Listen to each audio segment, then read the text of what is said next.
महाराष्ट्राच्या राजकारणात राजकीय वादळ पुन्हा एकदा उसळले। नाशिक जिल्हा न्यायालयाने कृषी मंत्री असलेले माणिकराव कोकाटे आणि त्यांचे बंधू विजय कोकाटे यांना 2 वर्षांची शिक्षा सुनावली। या निर्णयामुळे राजकीय वर्तुळात मोठी खळबळ उडाली असून कोकाटेंच्या आमदारकीसह मंत्रिपदावरही टांगती तलवार असल्याची चर्चा आहे।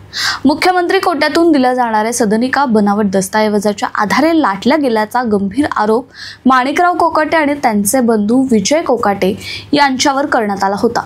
अखेर नाशिक जिल्हा न्यायालयाने या प्रकरणी दोघांनाही प्रत्येकी 2 वर्षांच्या कारावासाची शिक्षा आणि 50,000 रुपयांचा दंड ठोठावलाय।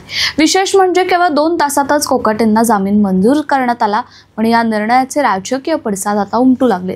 भारताच्या संविधानानुसार लोकप्रतिनिधीला 2 किंवा त्यापेक्षा जास्त वर्षांची शिक्षा झाली तर त्याचे सभागृहाचं सदस्यत्व रद्द होऊ शकतं। त्यामुळे आता कोकाटेंना मंत्रिपद आणि आमदारकी गमवावी लागू शकते असं बोललं जातंय। त्यामुळे सध्या संपूर्ण राजकीय वातावरण ढवळून निघालंय। अशातच नवा कृषी मंत्री कोण होणार हा प्रश्न निर्माण झालाय आणि त्यात राष्ट्रवादीचे नेते छगन भुजबळ यांचं नाव पुढे येत आहे। गेल्या 20 वर्षात सातत्यानं राज्य मंत्रिमंडळाचा भाग असलेल्या भुजबळांना यंदा बाजूला ठेवण्यात आलं होतं। नाशिकमध्ये अजित पवार गटानं भुजबळांना संधी न देता माणिकराव कोकाटेंवर विश्वास दाखवला होता। त्यामुळे भुजबळ समर्थकांमध्ये मोठ्या प्रमाणात नाराजी होती। मात्र आता कोकाटेंच्या अडचणींमुळे भुजबळ समर्थकांमध्ये आनंदाचं वातावरण निर्माण झालंय। राज्यातील मंत्रिपदापासून वंचित राहिल्यानं भुजबळ यांनी उघड नाराजी व्यक्त केली होती। जहां नहीं चैना वहां नहीं रहना हा त्यांचा डायलॉग अनेक दिवस चर्चेतही होता।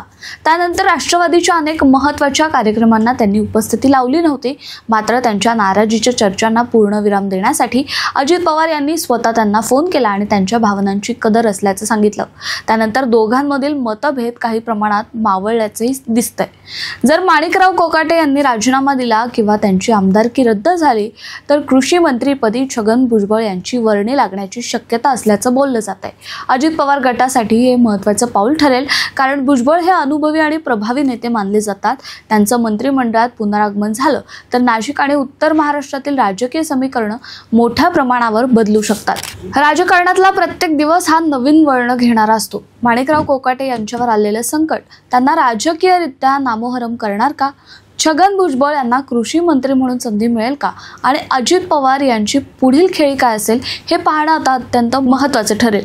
तुम्हाला काय वाटतं या संपूर्ण प्रकरणाबद्दल? तुमच्या प्रतिक्रिया आम्हाला कमेंट बॉक्समध्ये नक्की सांगा आणि अशाच ताज्या महत्त्वाच्या राजकीय अपडेटसाठी आमच्या सिविक मिररच्या YouTube चॅनलला सबस्क्राईब करायला विसरू नका।